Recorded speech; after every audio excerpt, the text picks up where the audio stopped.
Hey there. So, we're going to tackle a pretty common challenge today, how to make new vocabulary actually stick. We're not just going to learn 10 words, we're going to learn a super powerful technique to make them completely unforgettable. Ready? Let's dive in. Okay, so here's the big promise.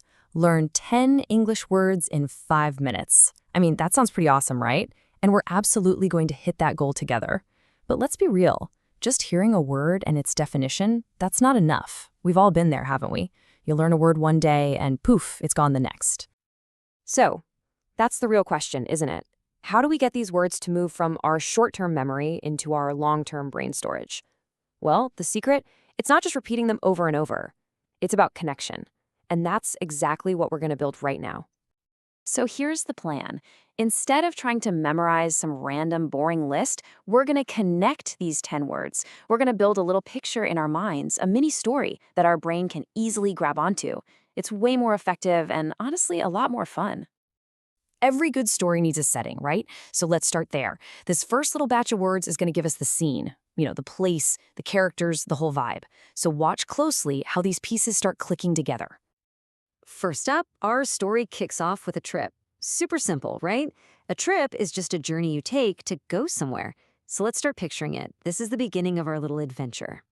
Okay, so we're on a trip. But who's on this trip? The children, young boys and girls.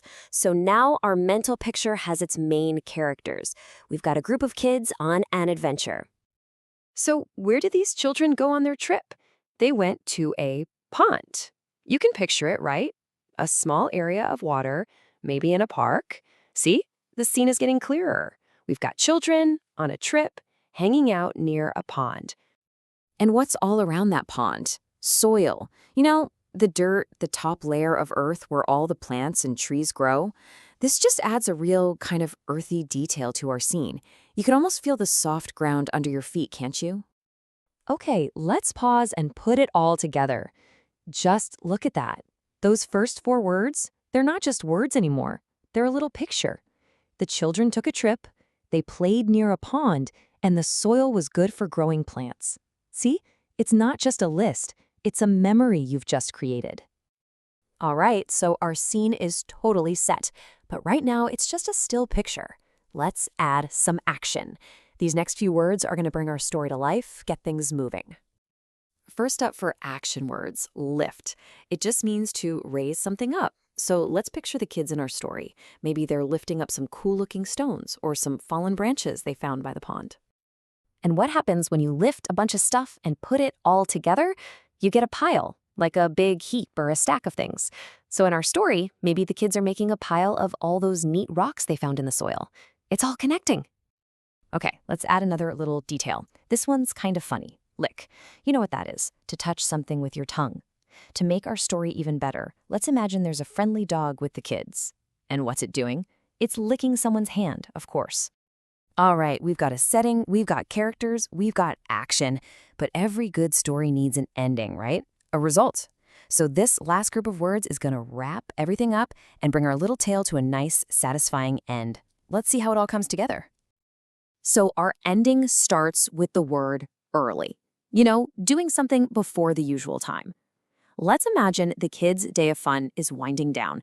Maybe they have to head home for dinner a little bit early, just as the sun is starting to go down.